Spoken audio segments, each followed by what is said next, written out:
I am honored to be here this evening to commemorate and show respect to the Girmitiers who have contributed immensely in Fiji's history and economic development. The Girmit carnivals started actually from Thursday. That was the day when we had our initial launch at Fiji Museum. And then yesterday we had 2 sessions at Civic Auditorium where we had storytelling, drama, music and display. But in Syria Park we're going to have a week-long celebration, and I acknowledge the contributions made by the business community in Nausori as well as the organizing committee, just to mark the contributions made by the Girmitiers. I'm very grateful that we are able to host this carnival. For the last 2 years, we did not have any public gathering as we can now do so. And this is the first after 2 years. Ladies and gentlemen, it was 143 years ago when the first ship, Leonidas, with 498 laborers who were called Girmitiers, left India for Fiji under the indentured system, also known as Girmit or agreement. They were misled and deceived for a good life they will have in the country called Fiji. Since then, until 1916, which is over a period of 37 years, 87 voyages carrying Indian laborers were made by 42 ships, and over 60,000 laborers were brought in by the British to work on mainly sugarcane plantation. And Fiji is not the only country that received indentured laborers from India. There were other British colonies such as Mauritius, Suriname, Trinidad, and many more countries around the world that received indentured laborers from India. People with different customs and traditions shared the same space in the ships which transported them to Fiji. And this is where all the barriers were broken in terms of caste or caste system that existed. These laborers or Girmitiers in Fiji were housed in tin shacks known as coolie lines. And these tin shacks or coolie lines were built in rows behind the plantation where they worked. Ladies and gentlemen, it is indeed overwhelming to see that the remembrance of Fiji's Girmitiers is observed nationwide because we all have gained from the sacrifices and struggles made by the indentured laborers. Today's event is an acknowledgement and tribute to the lives of more than 60,000 Indians who set sail from thousands of miles away to a place which they had never seen or heard before. And in fact, when they did try to ask the recruiters where Fiji was, they were misled by saying that it's just around where Calcutta is, so it's not too far away. And unfortunately, they recruited mercilessly. There were some people who had family problems or had disputes or were shopping in town. When the recruiters approached them and said, you know, if you go to this place, there's a good job, you'll have a good life. And that's how some of them got into the ship. So the family, their family, were waiting for them, but they never turned up. And that family in India, or wherever they were recruited from, they didn't know where their family members had disappeared. But they ended up in a country called Fiji. The Girmitiers were made to believe that Fiji was a land of milk and honey, that is a place where there is plenty of food and money. This fraudulent system lasted for 37 years. But let us go back into history and recall how this place, Syria Park, got its name. On the eve of Sunday, 11th May 1884, the passenger ship Syria ran into Nausori Reef. Syria was supposedly named after the Syria River in Karnataka, southwestern India. The ship was carrying 498 indentured workers and their children, and a crew of 43, of which some were Indian sailors. A number of those on board were rescued by Nausori villagers. However, 59 people, which included 3 sailors, lost their life that day.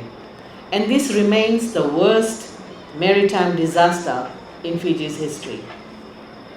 This monument at Syria Park in Nausori was erected in 1983 and unveiled on 11th May by Ratuse George the Kambau in honor of those who died. Ladies and gentlemen, when we look back 143 years ago, I must say that Fiji has achieved a lot in terms of social, cultural, and economic development. While we enjoy freedom, prosperity, and unity, we must also appreciate that this did not come without a lot of pain, hardship, and struggles. The conditions in which the Girmitians lived and worked were not good. They were beaten, kicked, punched, and whipped in the fields. Women and girls were ill-treated, even sexually abused, and families were tortured. Indentured laborers had done a lot to develop Fiji that we see today.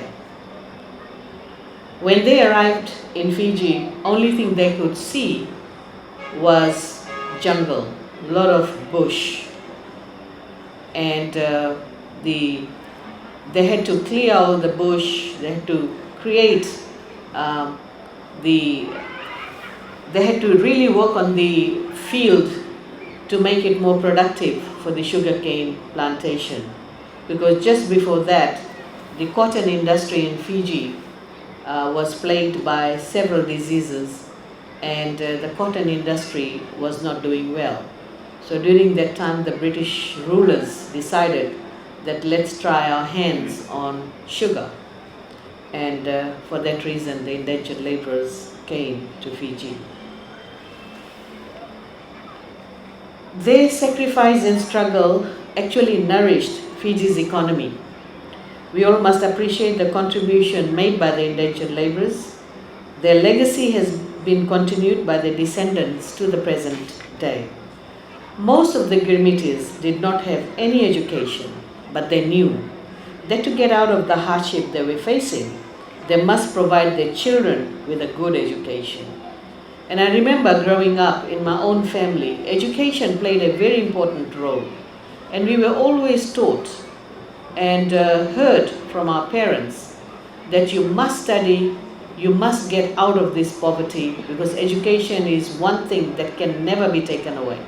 It's yours, and with education you can do wonders.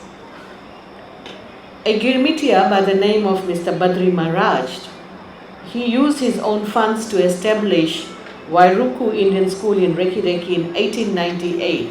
That was the first school made by a Girmitia. And it is still known as Wairuku Primary School. Among the alumni from this school was none other than the pioneering Itoke leader and statesman, Ratuse Lala Sukuna. In those days, not all children could go to school, but as more schools were established, more children received education and helped to build our economy. For many years after the Girmit era, the sugar industry was the major contributor to our economy and a major foreign exchange earner, because we need foreign exchange to buy goods and services. Not only this, as people were educated, they got jobs and helped their families and country to prosper. The sugar industry still remains livelihood for thousands of our people. Ladies and gentlemen, I would like to share with you that my grandfather, he came in the last ship. That was in 1916, and he came from a place called Basti. And when he arrived in Fiji, He was an 8-year-old boy. And then later on, he started his own farming, then small business, and finally the family established itself. But if you ask me today, who do you have in India? Do you have your relatives or friends in India? My answer to you is no. I don't have anybody in India.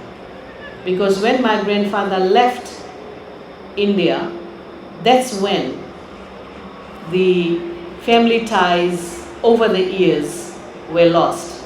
So you can call this generation the descendants, Fiji Indians or Fijians of Indian descent. We are the stolen generation. We have no connection whatsoever with India. When we visit India, we enjoy the food, we love shopping, we are like a tourist in that country. And as soon as we speak, even the people there can recognize that we are not from that country. So Fiji is our home. We are born here, and Fiji is our home. Ladies and gentlemen, the Girmit era may have ended in 1916 when the last ship came. But sadly, in 1987, the coup executed by Sitiveni Rambuka saw the exit of many descendants of the Girmitians from Fiji. They did not leave for greener pastures, as Mr. Rambuka claimed. They were forced to leave for security and safety. I saw the relegation of Girmitia descendants to a status below that of non-citizen. With racial tensions and double standards, life once again became very difficult. And I would call this the second Girmit that the Fijians of Indian descent had to deal with. The 2000 coup that followed saw further brutality and the loss of their fundamental human rights, freedom of thought, action, assembly, and religion. Ladies and gentlemen, the true identity of all Fijians came with a 2013 constitution that allows everyone who is born in Fiji to the right to be called a Fijian, regardless of race, religion, color, gender, or socio-economic status. This is what we all enjoy today. The assistance provided by our government is for all Fijians. The free education, free textbooks, transport assistance, equal rights to scholarship and jobs, social welfare and support for the elderly, and many more are the achievements of our government. We should not take these things for granted. We must thank our Prime Minister for his vision for a united Fiji, his vision to provide education to all children, and his vision for a peaceful nation where every citizen is treated as equal. It takes someone like our Prime Minister to protect every citizen and give us all a fair and equal treatment. It is an obligation for all of us to renew the spirit of the Girmitians so that the future generations become aware of Fiji's history, and we all must know why Fiji is a multicultural nation and why Fiji is multi-religious. In Fiji, we celebrate each other's culture, we celebrate each other's festivals, and we partake in the religious activities. And recently you saw that we celebrated Easter, we celebrated Ram Navami, we celebrated Ramadan, we celebrated Baisakhi. And that's what Fiji is today. Digressing a bit, ladies and gentlemen, today is also a great day for Nausori town as we reopen Ratu Dakambau Park for games with spectators after 2 years of closure. And you know exactly why the Ratu Dakambau Park was closed. There were two reasons. One, the Ratu Dakambau Park was damaged because of tropical cyclone, that is Tropical Cyclone Yasa and Ana, and also due to the COVID-19 pandemic. The park was closed since December 2020 and the Nausori Town Council had to prioritize and pull out some funds to repair Pavilion A at the cost of $200,000. And today, Ratu Dakambao Park reopened with the Fiji Rugby Union's Skipper Cup Games. Furthermore, the Council has formed a naming rights partnership with a subsidiary company of Food City known as Red Leaf Private Limited. In the coming weeks, they will be revealing the name that will be used for Ratu Dakambao Park. And we have not completed all the works at Ratu Dakambao Park. We still need to fix other pavilion. And in the last revised budget, the government Ministry of Economy is providing funds to Nausori Town Council to repair the other pavilion so that our Ratu Dakambao Park can hold more games with full capacity. And Ratu Dakambao Park is a landmark for Nausori, and it has a lot of sentimental value for people who live in Nausori. And for that reason, we have to restore the Ratu Dakambao Park so that everyone can enjoy sports in that arena. So ladies and gentlemen, this is a week-long Girmit Carnival to honor the Girmitians, and I hope you will all participate in this event every day. And the Prime Minister will be here on 14th of May, that is Saturday next week, to do the closure, and he will be here at 1 o'clock on 14th of May, that is next Saturday. So with these words, I have much pleasure in officially opening the Girmit Carnival. And once again, thank you so much for organizing this. Vinakabakalevu, Dhanyabad, and thank you very much.